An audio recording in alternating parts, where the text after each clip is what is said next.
ಏನಿದೆ ಅದಕ್ಕೆ ನಾವು ನಿಮಗೆ ಥ್ಯಾಂಕ್ಸ್ ಹೇಳಬೇಕಿತ್ತು. ಯಾಕೆ ಅಂತ ಹೇಳಿದ್ರೆ ಪ್ರತಿ ಸತಿ ಕೂಡ ಇಷ್ಟು ದೊಡ್ಡ ಬಜೆಟ್ ಹಾಕ್ಬೇಕಾದ್ರೆ ನಾವು ಯಾವುದೋ ಒಂದು ರೂಟೀನ್ ಟ್ರೇಲರ್ ಮಾಡ್ಬೇಕಾಗತ್ತೆ, ಕತೆ ಜಾಸ್ತಿ ಬಿಟ್ಕೊಡ್ಬೇಕಾಗತ್ತೆ. ಜನತೆಗೆ ಅರ್ಥ ಆಗಲ್ವೋ, ಅವ್ರಿಗೆ ಅರ್ಥ ಆಗದೆ ಇದ್ರೆ ಇಲ್ಲಿ ಸಿನಿಮಾದ ಹೈಪ್ ಅಷ್ಟು ಸಿಗಲ್ವೋ ಅನ್ನುವಂಥ ಯೋಚನೆಗಳನ್ನ ನಾವ್ಯಾವತ್ತೂ ಕಟ್ ಮಾಡ್ತೀವಿ.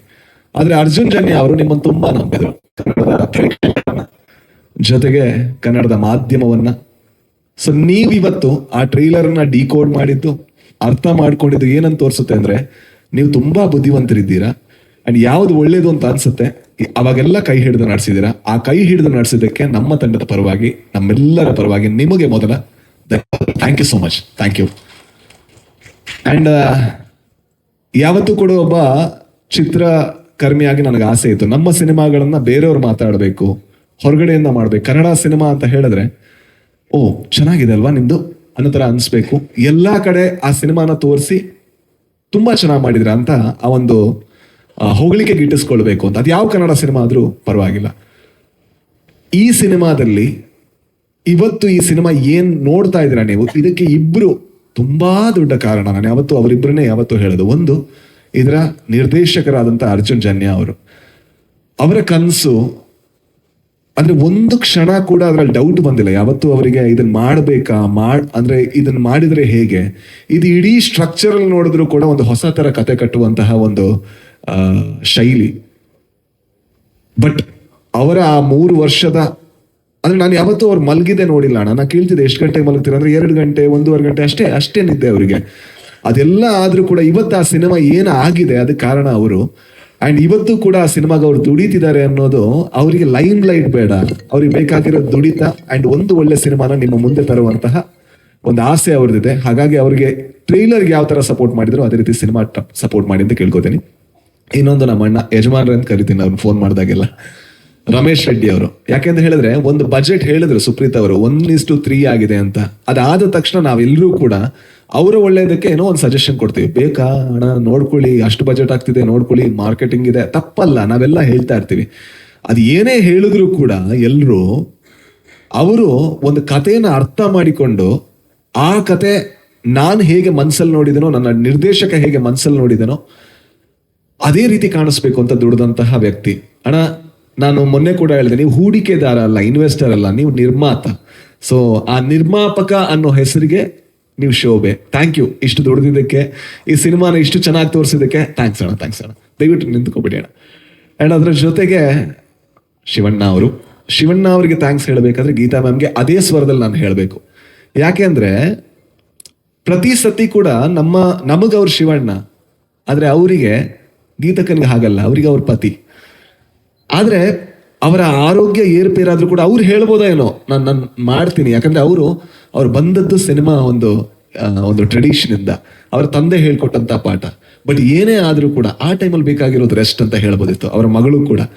ಬಟ್ ಅವರೆಲ್ಲರೂ ಕೂಡ ಯಾವ ರೀತಿ ನಿಂತರು ಅದಕ್ಕೆ ಇವತ್ತು ಎಷ್ಟೇ ಜನ ಹೇಳಿದ್ರು. ಅಣ್ಣ ನೀವು ಹೇಳಿದ್ರಲ್ಲ ನಾನು ಶಿವಣ್ಣ ಬಗ್ಗೆನೇ ಮಾತಾಡ್ಬೇಕು. ನೀವಲ್ಲ ಅಣ್ಣ, ಕರ್ನಾಟಕ ಮಾತಾಡ್ಬೇಕಾಗಿರೋದು ಈ ಸಿನಿಮಾ ನೋಡಿ ಶಿವಣ್ಣ ಬಗ್ಗೆ ಮಾತ್ರ. ಅಂಡ್ ಹಾಗೆ ಮಾತಾಡಿದ್ರೇನೆ ಅದಕ್ಕೆ ಚಂದ. ಯಾಕಂದ್ರೆ ಈ ಸಿನಿಮಾಗೆ ನಾವೆಲ್ಲ ಆಕ್ಟ್ ಮಾಡಿದ್ರೆ ಅವ್ರ ಆಕ್ಟ್ ಮಾತ್ರ ಅಲ್ಲ, ಅವ್ರ ಹತ್ರ ಒಂದು ಚಾಯ್ಸ್ ಇತ್ತು, ನನ್ನ ಆರೋಗ್ಯನ ಅಥವಾ ಈ ಸಿನಿಮಾನ ಅಂತ. ಅವ್ರು ಏನ್ ಚೂಸ್ ಮಾಡಿದ್ರು? ನನ್ನ ಆರೋಗ್ಯಕ್ಕಿಂತ ಇಷ್ಟು ಜನ ಕಷ್ಟಪಟ್ಟಂತ ಒಂದು ಕನಸು ಅದು ಮುಂದೆ ಹೋಗ್ಬೇಕು ಅಂತ ಶಿವಣ್ಣ. ಅದಕ್ಕೆ ನಮ್ಮ ಇಡೀ ಕರ್ನಾಟಕದ ಪರವಾಗಿ so thank you so much. Thank you. ನಿಮ್ಮ ಇಡೀ ಫ್ಯಾಮಿಲಿ ಕೂಡ thank you so much. And real star Upendra ಅವರು, ಅದು ಯಾಕೆ ಹೆಸರು ಬಂದಿದೆ ಅಂತ ಅವ್ರ ಜೊತೆ ನೀವೊಂದು ಅರ್ಧ ಗಂಟೆ ಮಾತಾಡಿದ್ರೆ ಗೊತ್ತಾಗುತ್ತೆ. ಅರ್ಧ ಗಂಟೆ ಏನಾದ್ರು 30 ದಿವಸ ಆದ್ರೆ ಅದಿನ್ನೂ ತುಂಬಾ ಚೆನ್ನಾಗಿ ಗೊತ್ತಾಗುತ್ತೆ. ಅಣ್ಣ ಇದು ವ್ಯಕ್ತಿ ಪೂಜೆ ಎಲ್ಲ ನಿಮ್ಮನ್ನು ಹೊಗಳ್ತಾ ಇಲ್ಲ. ಯಾಕಂದ್ರೆ ನೀವೊಬ್ಬ ಸಿನಿಮಾ ಒಬ್ಬ ನಿರ್ದೇಶಕನಾಗಿ ನಮ್ಗೆಲ್ಲ ಸ್ಫೂರ್ತಿ ಆದ್ರೆ, ಮನುಷ್ಯನಾದಾಗ ಅಷ್ಟು ಹತ್ರ ಆದಾಗ ನೀವು ಇನ್ನೂ ದೊಡ್ಡ ಸ್ಫೂರ್ತಿಯಾಗಿ ಬದಲಾಗ್ತೀರಾ, ದೊಡ್ಡ ಪ್ರೇರಣೆಯಾಗಿ ಬದಲಾಗ್ತೀರಾ. ಯಾಕಂದ್ರೆ ಇವತ್ತು ಮಧ್ಯಾಹ್ನ ಕೂಡ ಅವ್ರ ಜೊತೆ ಮಾತಾಡ್ಬೇಕಾದ್ರೆ ಅವ್ರು ಹೇಳೋದು ಒಂದೇ ವಿಚಾರ, ಹೊಸದೇನಾದ್ರೂ ಮಾಡ್ಬೇಕು ಅಂತ. ಅವ್ರು ಮಾಡ್ದಿರೋ ಹೊಸದು ಏನಿದೆ ಕರ್ನಾಟಕದಲ್ಲಿ ಕನ್ನಡ ಚಿತ್ರರಂಗದಲ್ಲಿ. ಬಟ್ ಇವತ್ತಿಗೂ ಕೂಡ ಇಲ್ಲ ಗುರು ಏನೋ ಸರಿ ಇಲ್ಲ, ನಾವಿನ್ನೂ ಹೊಸದ್ ಮಾಡ್ಬೇಕು ಅಂತ. ಐ ಥಿಂಕ್ ನಮ್ಮೆಲ್ಲ ಗೋಲ್ ಅಷ್ಟೇ ಅಣ್ಣ. ಅಂದ್ರೆ ನಾವು ಹುಡುಕ್ತಾ ಇರ್ತೀವಿ, ಆಗುತ್ತೋ ಇಲ್ಲೋ ಬೇರೆ ಪ್ರಶ್ನೆ. ನಿಮ್ಮಿಂದ ಆಗಿದೆ, ನಮ್ಮಿಂದ ಅದ್ರ 1% ಆದ್ರೂ ಕೂಡ ನಾವು ಭಾಗ್ಯವಂತರು.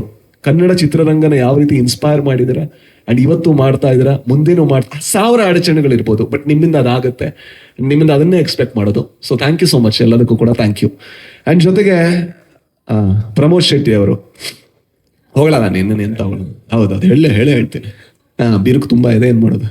ಸೊ ಅವ್ರ ಜೊತೆ ನಾನು ನಿಜವಾಗ್ಲೂ ದೊಡ್ಡ ಬಿರುಕಾಗೋದು ಯಾವತ್ತು ಕ್ರಿಕೆಟ್ ಆಡ್ಬೇಕಾದ್ರೆ, ಅದನ್ನಾದ್ರೆ ನೀವು ಕ್ಯಾಪ್ಚರ್ ಮಾಡಿದ್ರೆ ತುಂಬಾ ಒಳ್ಳೆ ಸ್ಟೋರಿಗಳನ್ನ ಮಾಡ್ಬೋದು, ಸಕ್ಕತ್ತಾಗಿರುತ್ತೆ.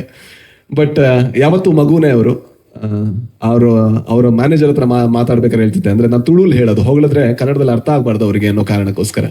ಏನೇ ಹೊಗಳಿದ್ರು ಕೂಡ ಅದು ತಪ್ಪಾಗತ್ತೆ, ಯಾಕಂದ್ರೆ ನನ್ನ ಗೆಳೆಯ ಅವರು ಹೊಗಳಿದ ತಕ್ಷಣ ದೂರ ಆಗ್ಬಿಡ್ತಾರೆ. ಸೊ ಯಾವ ತರ ಇದೀವಿ, ಇದಕ್ಕಿಂತ ಜಾಸ್ತಿ ಕ್ಲೋಸ್ ಆಗೋಣ, ಸೊ ತೋರ್ಸೋಣ ಒಂದ್ಸಲ. ಆ್ಯಂಡ್ ಸತ್ಯ ಹೆಗಡೆ ಅವರು ಸರ್, ಈ ಕನಸನ್ನ ಕಟ್ಟೋದು ಬಹಳ ಕಷ್ಟದ ಕೆಲಸ. ಸೊ ಅದಕ್ಕೆಲ್ಲ ನೀವು ಯಾರು ಜೊತೆ ಆಗಿದ್ದೀರಾ, ನೀವು ಯಾವತ್ತೂ ಕೂಡ ಮುಂದೆ ಬರೋದೇ ಇಲ್ಲ, ಯಾಕಂದ್ರೆ ಯಾವಾಗಲೂ ಕಾಣಿಸೋದು ಆಕ್ಟರ್ಗಳು, ನಟರು, ಎಲ್ಲರೂ ಕೂಡ. ಸೊ ಆ್ಯಂಡ್ ಕೊನೆಯದಾಗಿ ಮತ್ತೆ ನಿಮಗೆ ಹೇಳಬೇಕು, ಥ್ಯಾಂಕ್ ಯು ಸೋ ಮಚ್. ಈ ಸಿನಿಮಾನ ಯಾವ ರೀತಿ ಅಂದ್ರೆ ಟ್ರೈಲರ್ ರಿಲೀಸ್ ಆಗೋದಕ್ಕಿಂತ ಮುಂಚೆ ಇದೊಂದು ಕನ್ನಡದ ಒಳ್ಳೆ ಸಿನಿಮಾ ಆಗಿತ್ತು, ಇವತ್ತು ಕನ್ನಡದ ಮೋಸ್ಟ್ ಎಕ್ಸ್ಪೆಕ್ಟೆಡ್ ಸಿನಿಮಾ ಆಗಿದೆ. ಅದು ನಾವು ಮಾಡಿದ್ದಲ್ಲ, ನಾವು ಸಿನಿಮಾ ಮಾತ್ರ ಮಾಡಿದ್ದು, ಅದನ್ನ ನೀವು ಮಾಡಿದ್ದು.